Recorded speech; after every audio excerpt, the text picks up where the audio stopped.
Hey everybody, in this episode of Box Office Breakdown, it is all about Star Wars. The Last Jedi came out this past weekend. Our opinions are divided, and some people haven't seen it yet. Find out who has seen it, who hasn't, what we think about it next. Welcome to Popcorn Talk, featuring movie discussion, news, and interviews. Popcorn Talk, we talk movies. And now, here's Popcorn Talk's Box Office Breakdown. Hey everybody, welcome to Box Office Breakdown. Look at this. This is the show, of course, where we look back at the box office that was, and then we like to prognosticate. Oh, we didn't have Amy. No, and we right. didn't discuss it beforehand. Yeah, so wasn't I just the said same. it. Yeah, That's thanks all for right. backing me up there. about the box office that lie ready. ahead. I'm one of your hosts, Frank Moran. You can follow me on Twitter and Instagram at HappyGoJackie. And then we have another member who's not here because she's partying up in Vegas. Whip, whip, whip. But that's whip. Amy. Yes, and my name is Kari Lane. You can find me online at Kari D Lane. That's Karidlane. We love you, Amy. We love you, Amy. Hi, it's Neil. You can find me at places where people are found at the Neil Plumley. That's TheNeilPlumley.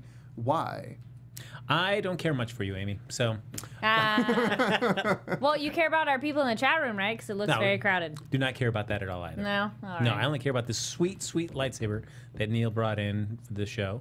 Yes, it's a replica of the original Graflex-style lightsaber used as Anakin's old lightsaber that was first seen in A New Hope.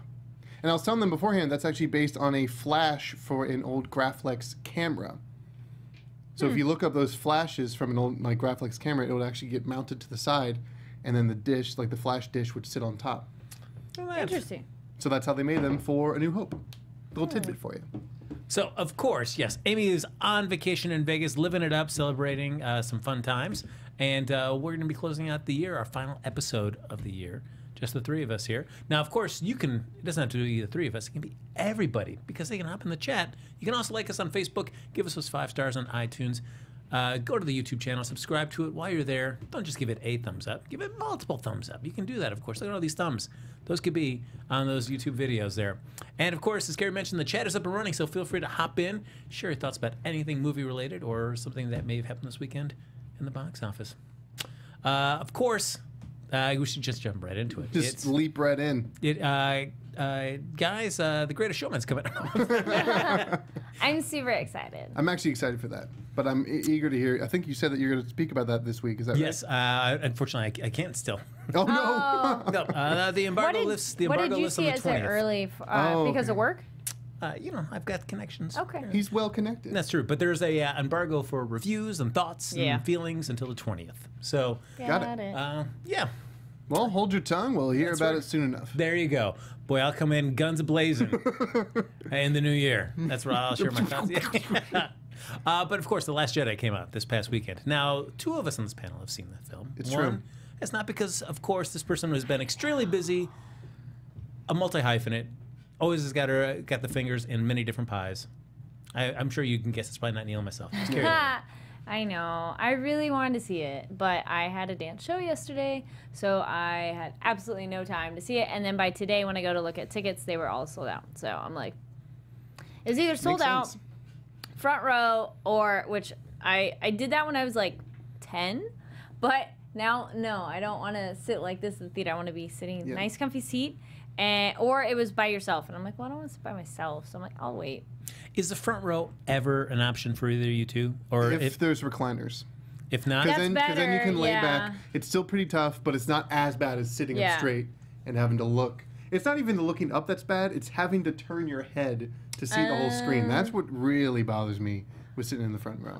I'll take it if it's like a free screening and, it's first come, first serve and that's the last remaining seat. Yeah. I'll do that, but I wouldn't want to pay for a uncomfortable seat. and I feel like at some theaters it varies. Like the ArcLight, like their front row, there's still a huge gap between you and the screen. True. Very true. That's a very viable. In fact, I enjoy sitting in that seat because you don't have to worry about anybody in front of you, and you still have a really nice distance between you and the screen. That one's a different theater altogether. Most of the theaters I've been to lately, it's very close that you'd be right up there. Also, in the dome, if you go there, the ArcLight, if you're too much on the side, then you really have to like look, because it's a curved screen. If people haven't been there, it's like a really wide curved screen, which is pretty cool. But if you're too far one way, it really is difficult to watch everything. Yeah. Now, we know many people may have seen the movie. Many of you may have not. Please, no spoilers. Could be very busy, just like Kari. So we will remain spoiler-free. We will share some general impressions. We'll wait to get more heavily into spoilers in the new year. I feel like it's fair to say that gives you plenty of time to go see the film. However, if you guys do want to see something with a lot of spoilers in it, earlier this evening, myself, Mark Donica, Joel Monique, and my wife Alexis were on a panel for a short one-episode resurrection of Jedi Alliance. And we spoke in detail about the movie, so if you want, that's on Popcorn Talk. You guys can check that out. I'm not sure how to pronounce her name, so I apologize, but Yaya Akbani says front row should not be that close. I agree. I think it's a weird design that the theaters would design it that close to it. And even how wide some of them go, like being so much on the side. Like our performance theater, when we did our tech rehearsal, we had everybody, if you weren't performing, you sat in different seats and kind of checked positioning. Like, how's it look good? How's it look from all the way top back corner? And then this way, be like, okay, do we need to adjust a little bit? And like that theater is the Burbank Colony Theater. Really nice theater. And anywhere you sat there was great. But when you did sit very, very close, it was hard to really grasp all the performers. Like, it was almost better to be further back so that you could see everything more completely. So I would say movie theater's the same thing. I would like to share my The Last Jedi experience, mainly just the theater where I saw it. I actually went back home to Orange County. Ooh, fun. Cool. And there's this place called the Outlets of Orange, what we used to call the Block. Oh yeah, did they change its name? Yeah, it's called the Outlets of Orange now. Okay. Yeah, that sounds like a step down. Yeah, it's really lame. I love the Block. It would always be the Block forever in my heart. There is the Block in downtown LA. I don't know if they... I don't know. Anyway. I've never heard of that one, but yeah, they have like a 90XD or something. I forgot what it's called. It's like XD. It's the Dolby cinema at AMC. It made my butt rumble. It was great. The sound. So it's the XD, like where your chair moved a little bit. Yeah, no, my chair didn't.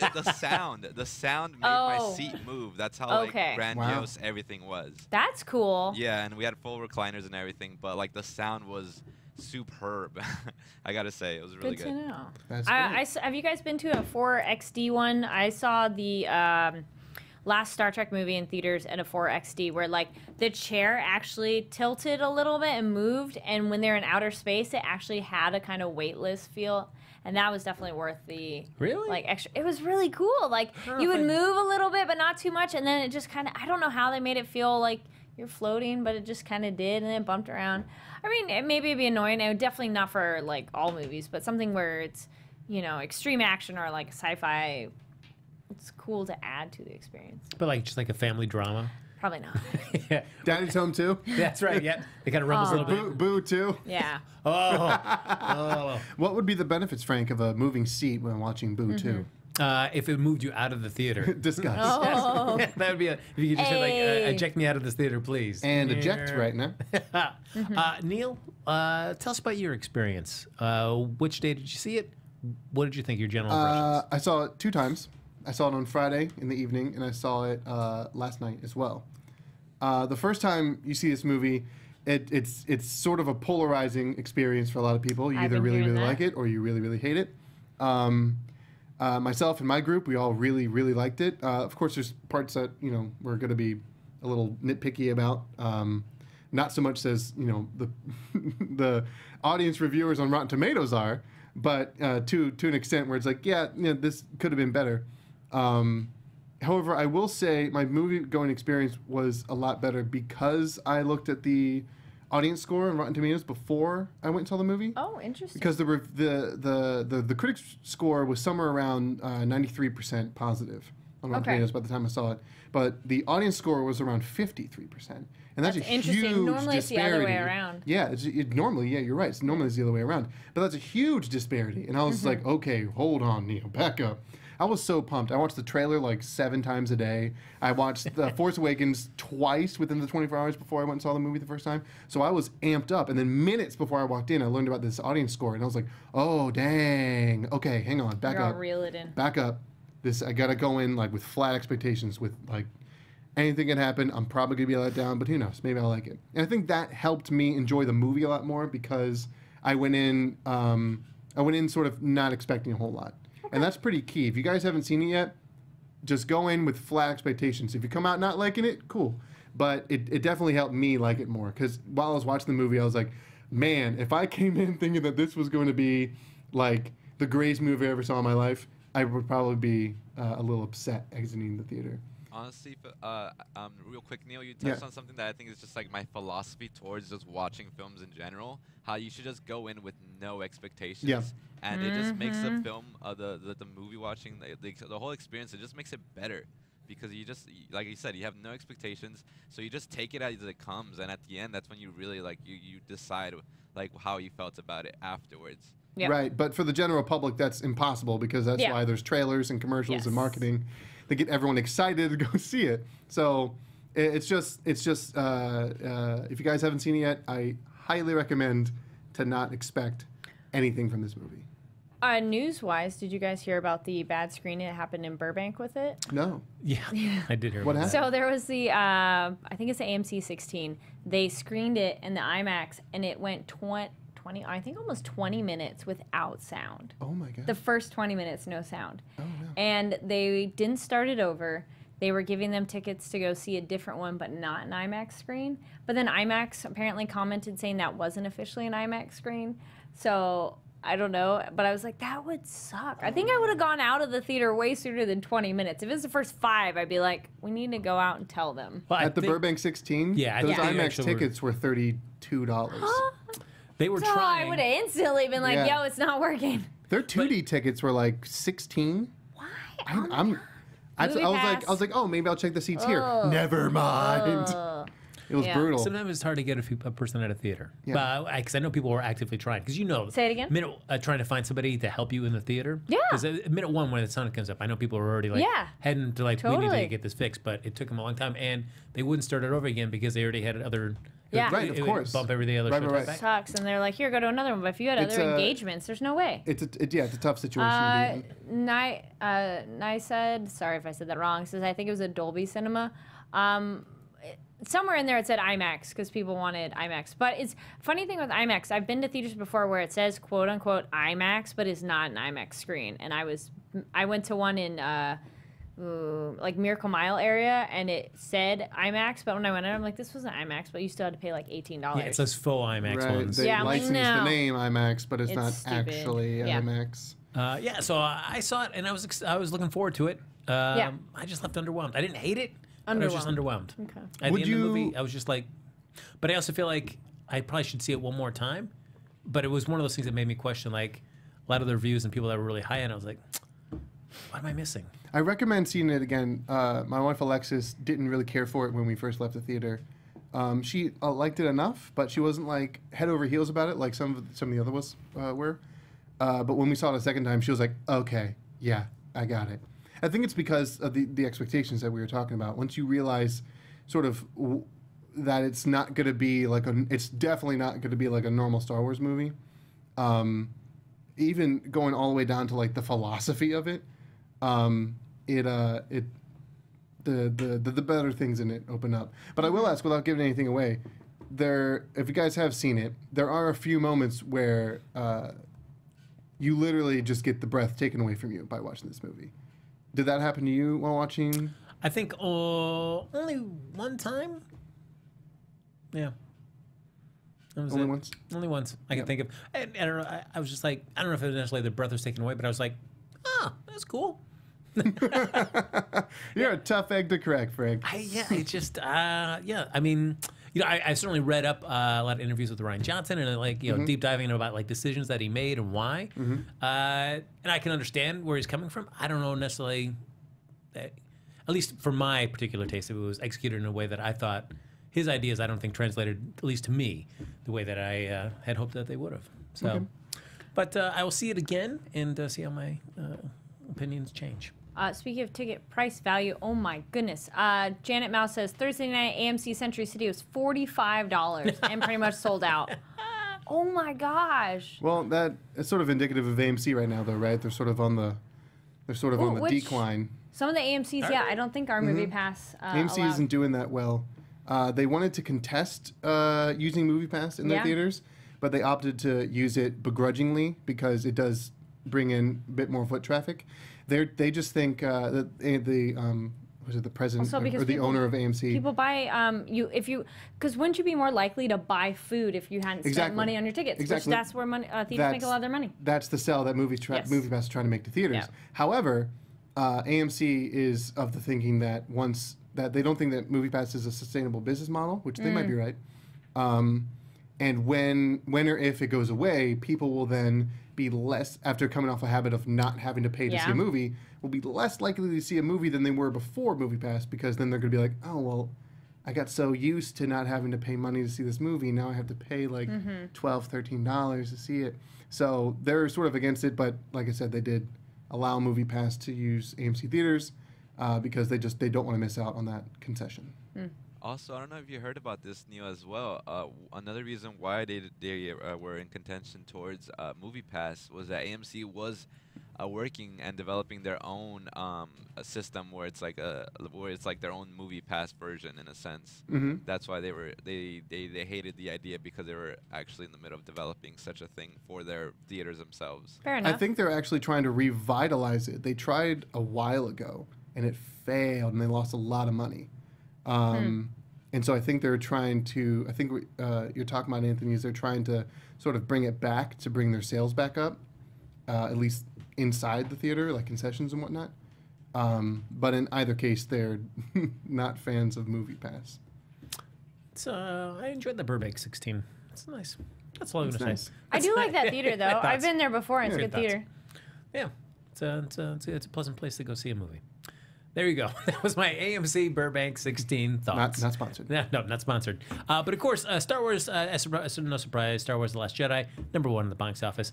$220 million as we speak. What an astounding success that is. And it was also the subject of our box office bet. It was. Neil, what were the stats on that? I can pull it up. I also have it from memory, I think. Kari had 198 million, she bet. I went low. I was just next to her, 2 million off at 200 million. Then we had the Far Cry, Amy, who bet 250 million. And Frank, our winner for this week, may you don the lightsaber now. Instead of a crown, we have the Blade of Skywalker. Yay. 230 million he Lovely. bet. That's right. Does it work out? Yeah. There you go. With your spiky hair, it's Look cool. at that. Look at that. Yeah, I mean, it did incredibly well. So It did well. it did well. Yeah, really well. Yeah. The Force, I really like looking at box office stats, and The Force Awakens was such a juggernaut. It had the highest one day of any movie in history, and it had almost $250 million in its 3-day weekend. I mean, this is coming up pretty close to it at 220. Yeah. But at $247 million, that was the highest by far that any movie has ever made. I think before that was The Avengers at $206 million. And so The Force Awakens was like 40 million above that. That's more than like these blockbusters make in a day.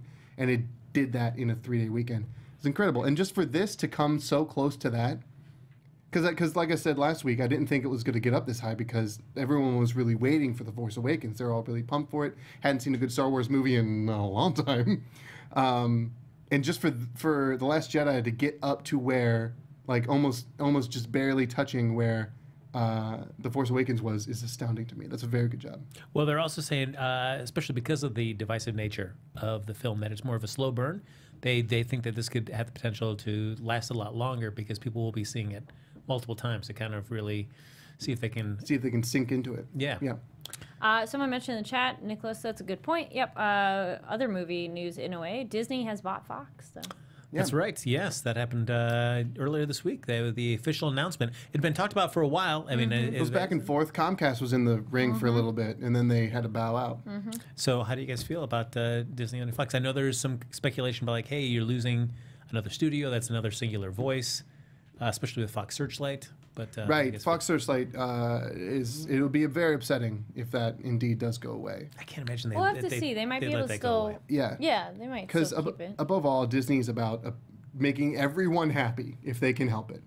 And Fox Searchlight certainly isn't hurting anyone, so I think keeping it around would be a really good thing, especially keeping people in town in the Los Angeles area happy. Because a lot of people around town are like, yeah, Fox Searchlight, they look for really nice little projects that may not have like the big studio money behind them like other projects would. But I feel like for the most part, they have a good return on investment, though. Yes, they do. What's interesting, though, everyone's talking about how all the Marvel heroes are now under one house. Mm-hmm. I am actually more speculative and excited potentially for a Firefly revival. Oh. Because Fox owns that property. Now Disney. So maybe, here's my thought, hear me out. Dave Filoni has done really good work in the animated spectrum in the Star Wars universe. He did the Clone Wars series on Cartoon Network, which was fantastic. Make a Firefly animated series? And he did Star Wars Rebels on Disney XD. I think if he did an animated Firefly series, at least set in that realm, maybe not with Malcolm or whatever, but they could. Because most of that cast is now voice actors, which is hilarious. That's true. So they could bring the cast back as an animated series. I like your thinking. But I think if Dave Filoni ran that series, oh my God, that would be so good. His writing is unbelievable. I love his animated series he's done. I've been a huge fan of his work. He's done some incredible stuff for that. Yeah. And it's there was an article I was reading on one website. It's like, guys, we should be kind of concerned for some of the lesser known Marvel properties now that Fox has been bought by Disney. Like, what are the chances are pretty likely that we're going to get a Guardians of the Galaxy 3 because we've got these other great big juicy properties that could be used now. I'm like, come on, guys. Really? They're going to do a Guardians of the Galaxy 3. That is a proven box office commodity. It's not one or the other. No, it's all of them. I mean, like, guys, scrap James Gunn, sit down. We're not going to need you anymore. Yeah, no. We've got the FF and the X-Men.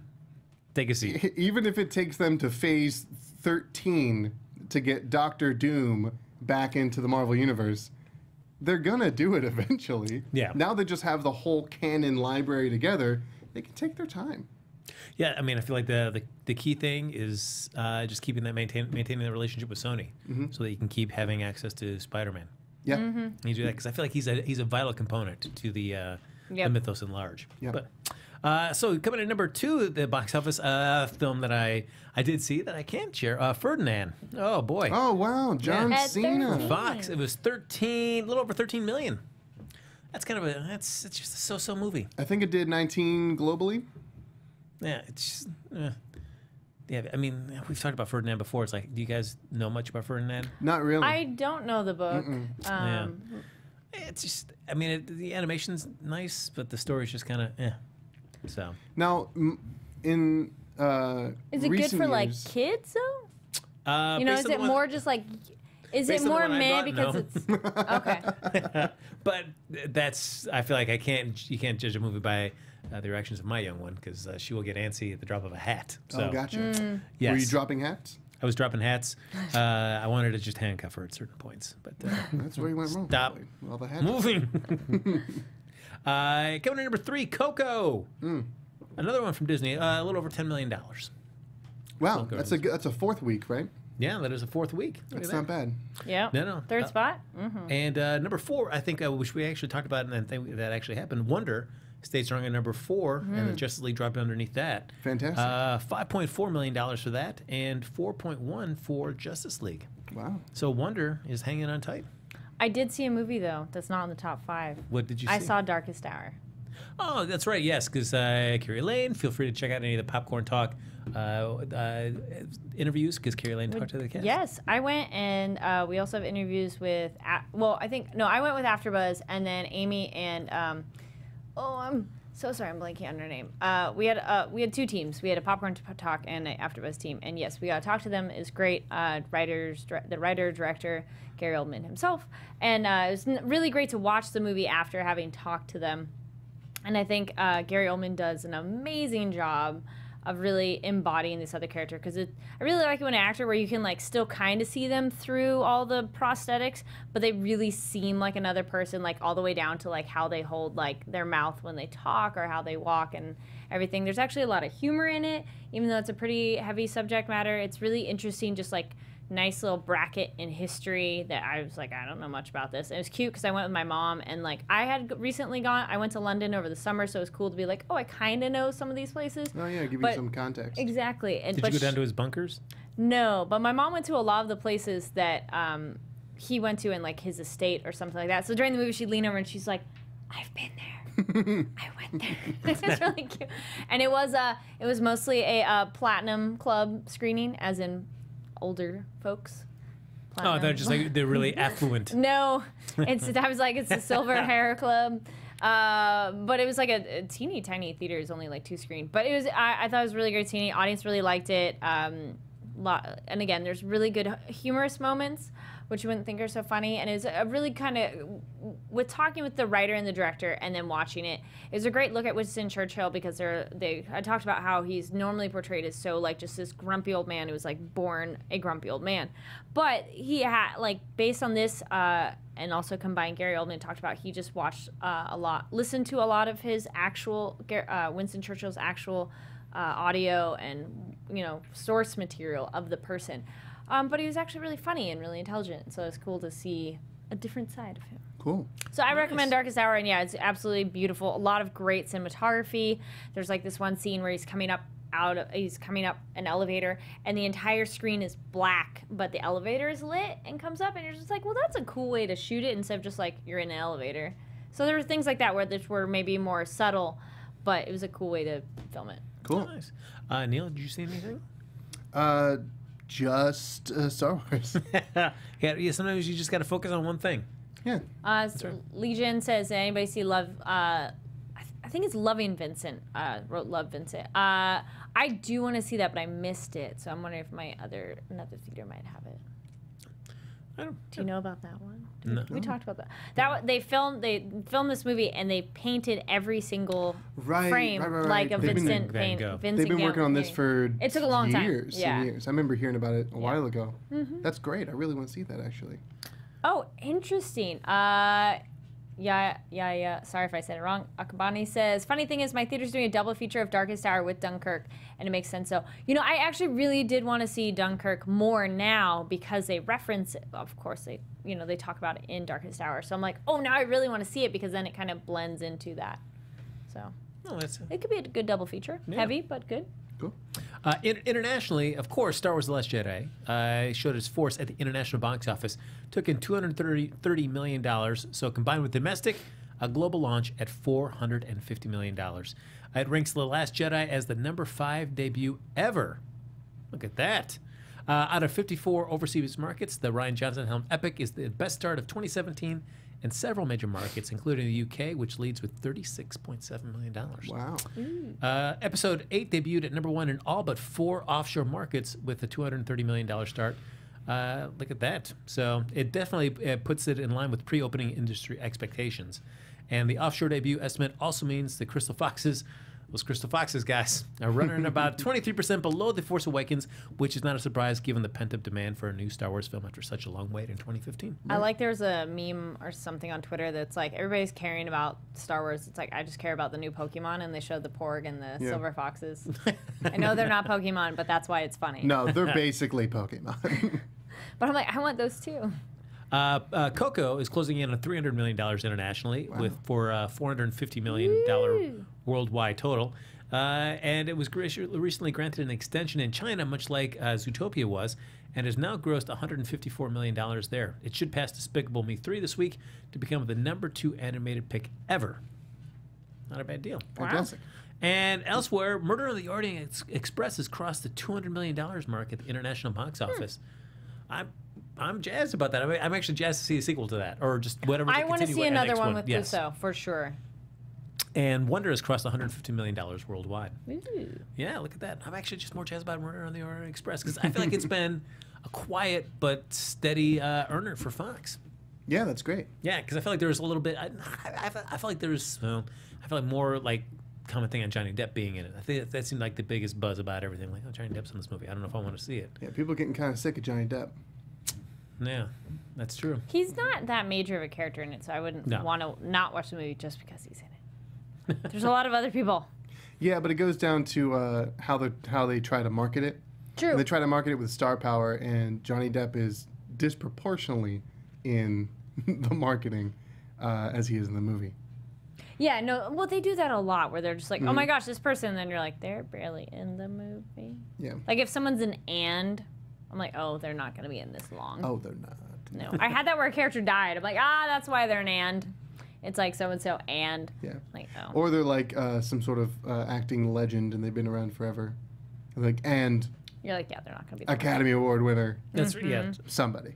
Like, and you're like, Speaking of that, of course, the Jurassic World trailer dropped. And I was excited to have Jeff Goldblum back. Who wants Dr. Ian Malcolm back? I want him back.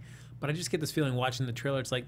He's going to be like, and Jeff Goldblum is in this movie, He's going to be in one scene. He's going to be in that scene, probably. Yeah. Great. I'm like, well, that's very disappointing. Though it would be really cool, because in the trailer they show that scene where they're running away from, I guess, the volcanic explosion. And that little safety sphere goes off the edge. But Chris Pratt is just running. Yeah. He's not in the little sphere thing. It'd be cool if Jeff Goldblum's in a helicopter and comes down, gets him, throws him a line, like standard Hollywood blockbuster action movie, just throws him a rope and he has to die for it. That'd be cool. Or just he's yelling, must go faster. Yeah. Let's go faster. Please go faster. It's not a trailer, but you guys made me think about it because I started reading it. Who's excited for A Wrinkle in Time?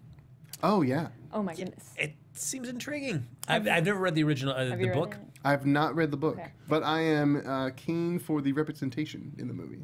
Yes, I think it's excellent. I just started reading the book. It's very short. Like, it is a children's book that I was like, I think it was one of those that, like, I can't remember. I don't think my school had to require reading, but I feel that was that time period, like middle school or so. I'm liking it so far, and I love the visual choices they've made because some of it they're just like, they don't know how to describe it or something. It's so beautiful. And so I'm like, I like who they picked. And some of the characters aren't terribly described, so I like that they've chosen to go with more representation with those characters to bring them to life because it's like, it's irrelevant. It doesn't, you could adjust it. It doesn't really matter.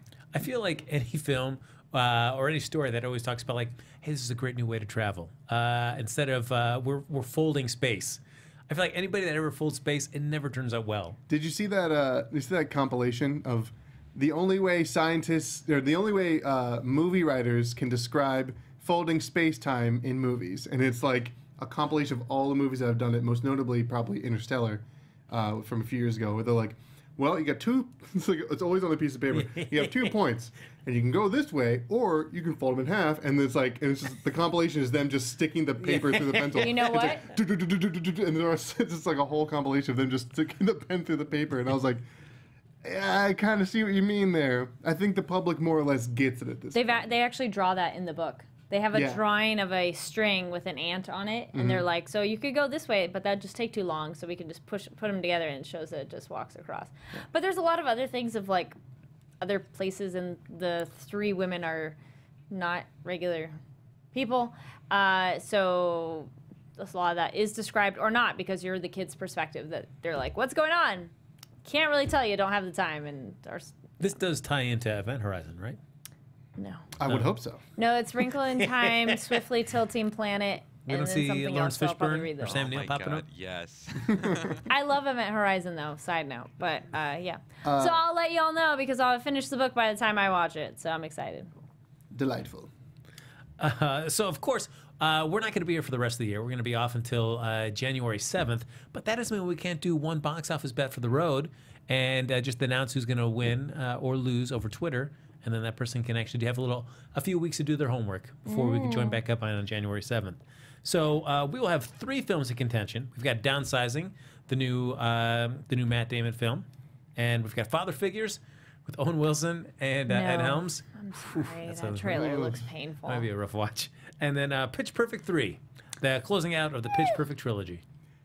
I'm interested. Probably the Pitch Perfect 3 is probably the strongest contender for my attention out of those movies. I had my boss had a screener for Downsizing, and he said it was not good. Oof. I feel like based on the trailer, you're like, it could be really cool or really weird. Yeah, it's weird because in the trailer, like, it looks like he's trying to find like his purpose or something. Yeah. It's not really about that. Way out of left field.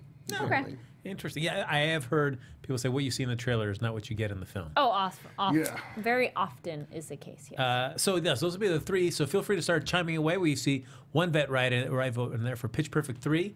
Like the way you're thinking. Oh, I don't think we'll be able to vote on it, but because it's after the fact, because we're voting on next week's. But I was going to say Greatest Showman and Jumanji. There's a lot coming out at Christmas, but we won't be able to really bet on those yet. Well, yeah, you know what we could do? I mean, if we got Jumanji and The Greatest Showman opening up the following week, we could also do a double bet.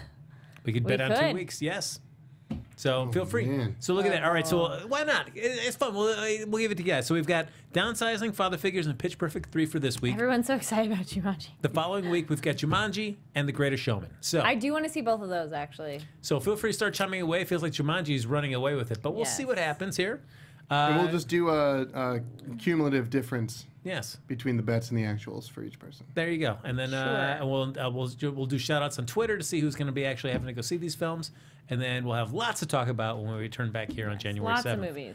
But before we do that, though, we would like to do a quick box office rewind of somebody that's going to be in one of these upcoming films. One with somebody that Neil cannot talk enough about, and that's Owen Wilson.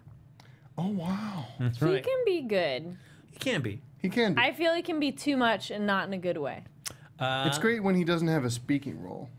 No, like, come on. Shanghai Nights, Shanghai Noon. Even Shanghai Noon and Shanghai Nights were both fun. Yeah, you're right. But again, he's good like with someone else. Like it's better to.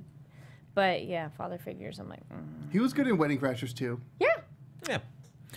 So a quick look at his. I'm going to exclude his number 2 film, which is Cars 3, since it's just a vocal thing. We like to do like live action appearances. Sure. So coming in number 5 for him, there was we've got Night at the Museum, Secret of the Tomb.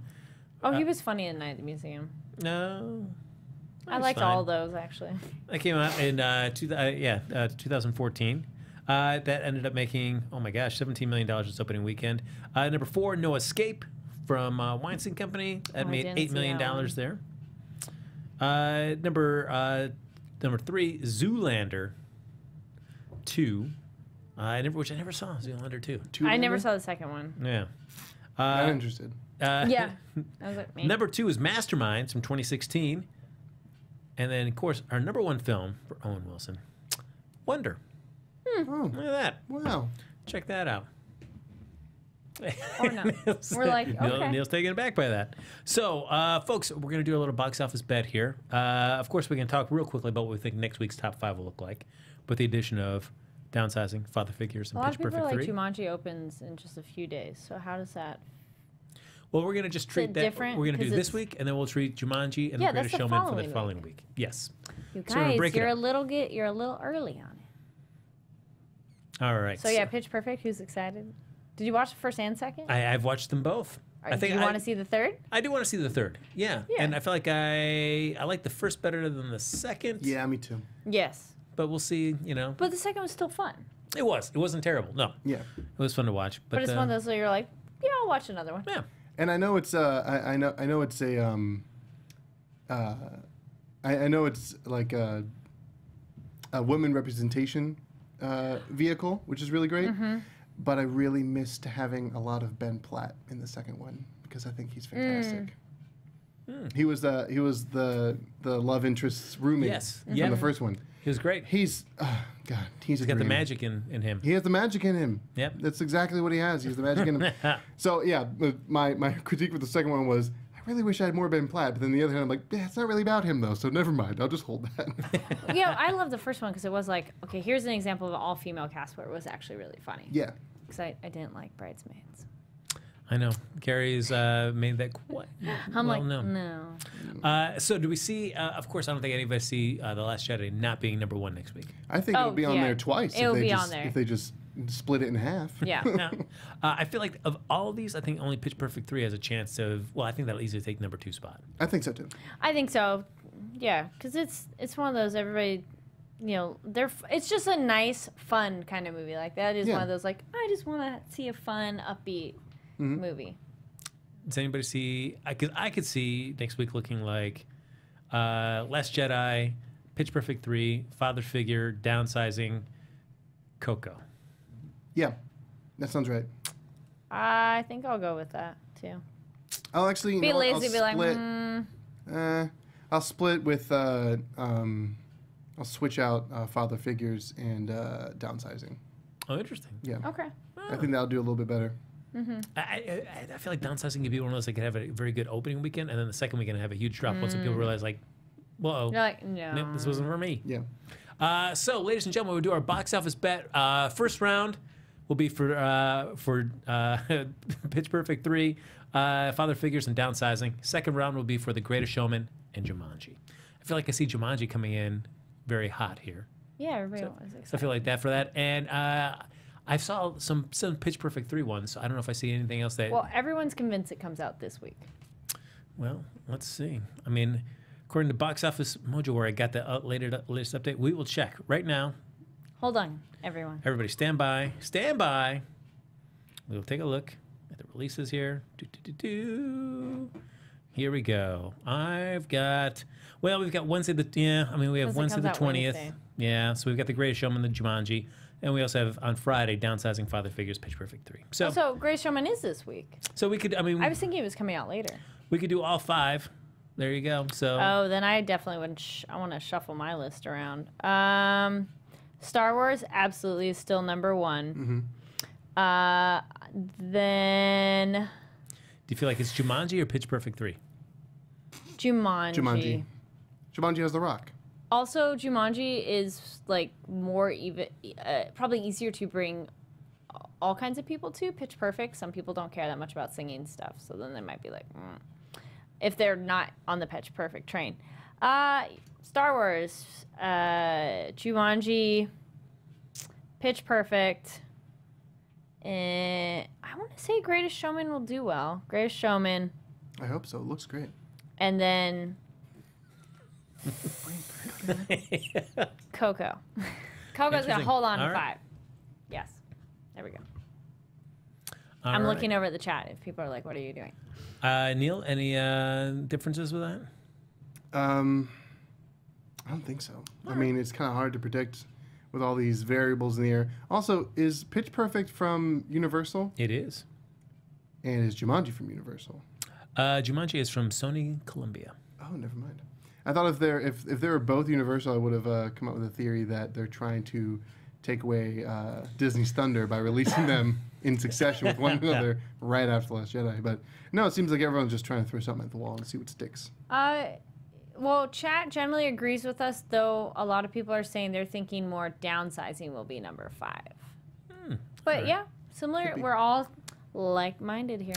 So, all right. So I guess in that case, we could just do one box office bet. We'll lump all 5 in. And it looks like, I feel like Jumanji, the one we'll vote on Jumanji. Well, we all think it's going to be number 2, right? So I feel like everybody's just chiming away. That seems to be the one that was getting a lot of traction in the chat. Yeah. So, yes, it's, of course, Jumanji. 3,600 screens from Sony Columbia with The Rock, Kevin Hart, Jack Black. He looks funny in that. I don't But wait, is he also good though? Could be better with an ensemble, not like as a star or second. I just find him annoying in general. Okay. You didn't like Central Intelligence? I actively did not watch it because of him. No, oh God! I love The Rock, but I do not like Kevin Hart, and so that was enough to keep me away from seeing. I'm a little opposite. Really? I'm not that crazy about The Rock, but I like Kevin Hart. What turns you off from The Rock? There's a lot of them. Not just like he's a big person, but we see him everywhere. He's very oversaturated. He's everywhere. Yeah. But couldn't it be the same be said for Kevin Hart? He makes me glad that Will Smith dipped out of the spotlight when he did. Because if he didn't, then we would have way too much Will Smith. Because he was top. He was number 1 on the A-list for a while. Will Smith was. If you guys don't know what the A-list is, it means the people the stars who bring in the most money. When there's like a star vehicle for them. Yeah. Will Smith was number 1 for several years, and then he sort of left the spotlight. I feel like The Rock is currently number 1. It brings in the most money, and I think he should. I'm not going to tell him what he should do, but for me personally, I'm seeing a lot of them, and I don't care for it. Neil, look right at that camera. Okay. Call out The Rock. Tell him what he needs to be doing. Rock, I'm going to tell you what you need to be doing. Don't listen to what I'm going to say. Yeah. However, I'm just not a fan of seeing you all the time. I think that you'd be okay with that. Oh. Well, to maybe assist our bets. How's Hollywood Ruse says 50 million. Ken Jack says 28. Janet Mouse says 45. Sky Patterson says 45. Nicholas says 29. Tanya says 95. That's a bit high. Because you figure even if The Last Jedi loses 50%. It's like that's still $110 million. Yeah, that's a huge weekend. Yes. That's a huge weekend for any movie. And now you're hitting the time where a lot of people are out of school. And it's the holidays. Yes. Yeah. Go see the movies. It's tough. I know what my bet's going to be. Well, sort of. All right. Zaya says 40. I think he can do better than that. Legion agrees with you about Will Smith, by the way. I'm glad he bowed out when he did. Well, we have his Wild Wild West. I like that movie, though. We've had that discussion. That wasn't his We should almost do a rewatch as a live watch together. That we should. Right there with you. I love that movie. Right? I grew up with it as a It'd be kid. fun. Yes, exactly. That's why it was perfect.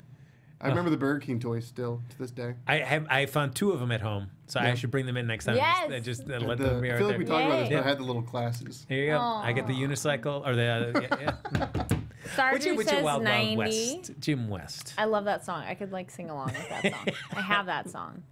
All right, so let's lock in our votes right here. Jumanji, 3,600 screens. A beloved favorite. Just the Jack property. Black looks like he's gonna be really funny in it too. I honestly agree with that. I think that it looks like a very funny role for him to fill. Yeah. Well, because it's like at first you kind of go okay, but then when you're like, oh no, these actors are like playing kids who are them, and I'm like, oh, that just makes it so much more fun. In the trailer, when he delivers that line, where he's like, I can't even with this place. I'm like, I totally believe that you're a high school girl. Yes. I completely believe. Staring contest is like, I got this. I'm great at it. All right. Okay. I just like Jack Black I do too. more than The Rock. Okay. I like him more than The Rock. Wow. All right. Okay, I went kind of high, I I'm think. there with you. School of Rock. I love Jack Black. I saw Yes. Goosebumps. I loved it. I loved yeah. Tropic Thunder too. And, Yeah. Yeah, he's good in that. Naturally remains to be one of my favorite comedies. Tenacious D? I didn't like Not to Leave. No, And The Nacho Pick of Libre. Destiny. I never did watched like it. Tenacious D. You didn't watch it? No. It's a hoot. All right. But see Is it it a inebriated nanny? in some way. Is it a nanny as well? Or just a hoot? No, it's just a hoot. There's So no nanny. Legion agrees we should do a live watch. All right. That, Oh, okay. wow, wow, wow. Yes, all right. That'd be great. Just look at Kenneth Branagh with a terrible facial hair in that film. Rocked it in the Murder on the Orient Express. Failed it in Wild Wild West. All right. I have my number. I've got mine. I guess as a winner, I'll Shallow go first. Hal, that was a really good one too. Yeah. Sorry. I'm going to go 56. 56. Ooh, you sure? 68. I'm just kidding. I'm just kidding. 68. 68. I was originally going to go 65. Well, but it looks like I'm the safe one. It's 65. I was about to do that, and I changed it to 56. Oh, all right. So we'll see. We'll be seeing that. And you know what? I know we have to wrap up here, but I'm just going to throw one more out there because while we're going to be gone over the week, there is one film that's coming out on December 27th, and that's All the Money in the World. Oh, that trailer looks great. Yeah, well, and then they had to And recast Yes. Kevin Spacey with Christopher Plummer. Yeah. Let's just do a little fun vote on that. It's coming out on 2,000 screens from TriStar. Coming out on the 27th. Ridley Scott, Mark Wahlberg, Michelle Williams, Christopher Plummer. 7.5. But I mean, think about just the fact that they did that reshoot with Christopher Plummer. I think they bought a lot of more goodwill. buzz. They did, yeah, but I don't know. It's a crowded theater. Yeah, but don't you think a lot of people want to go in and support somebody, like a filmmaker like that? Hey, we should put our money towards that for somebody that actually kind of stepped up and did something like this. Okay, I probably went low. That, but I don't know. I mean, that could play a factor in it. I don't know how much of one. Maybe. Maybe. Yeah. All right. Maybe. yeah, Howl's Hollywood Reviews agrees that the reshoots got buzz for sure. I think I don't know if I'm high or low. I think I'm maybe too high, but because that's not like I don't think everybody's gonna be excited to see that. But I saw the trailer and I was excited back when it was Kevin Spacey before and before the news. I was absolutely. like, this looks cool. That was really cool. I was digging it. So I'd be interested to see. All right, Neil, you got a number? Ooh, Ken Jack says 5. Oh, Scott Paxton says 14.5. I'll do for All the Money. I'll do 8 million. Oh, all Janet right. says 20. I'm putting in 10. Oh, I went really high. I said 27. Hey, let's get fingers crossed. Why not? All right. Write all this down. Okay. So, Neil, you have ours for Jumanji? Yes, I do. 56, 68. 68, 65. There you go. And for All the Money in the World? 8, 10, 27. There you go. Beautiful. Look at that. A well-oiled machine this box office breakdown is. Ladies and gentlemen, that's going to do it for this episode. And for the year. That's it for the year. That is it. Please, Kari Lane, take a moment to, what do you want the fans to think about this holiday season? Wish them well. Well, wait, are we doing a question? Just wish them all first. Oh, okay. Well, Merry Christmas, Happy Holidays, and all of the list of below of whatever you celebrate. I hope you have a wonderful and safe holiday and early Happy New Year, because we'll be back in the New Year, which is crazy. That's like, oh my gosh. I think it's only like a couple weeks, but it feels like a really long time. It's like, wait, we're not here every week? What?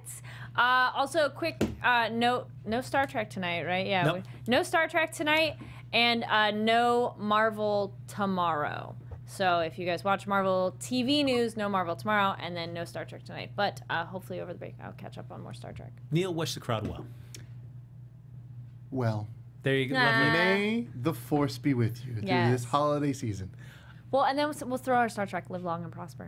Ladies and gentlemen, that's going to do it for this episode of the Box Office Breakdown and for the rest of the year. Again, we'll be back January 7th with another hot episode as we break down the latest box office results. But in the meantime, folks, you can like us on Facebook, give us those 5 stars on iTunes, subscribe to the YouTube channel, get those thumbs in there, get them in there. You've got like 2 weeks to get a lot of thumbs and a lot of those YouTubes. Maybe even a little finger. Thank you. Oh, my nose is itchy. My nose is itchy right now. Folks, again, thanks everybody for hopping in the chat. It's so great to have you. Again, we've said this many times, but we always mean it. We couldn't do the show without you. So thank you for taking the time to join us every single week.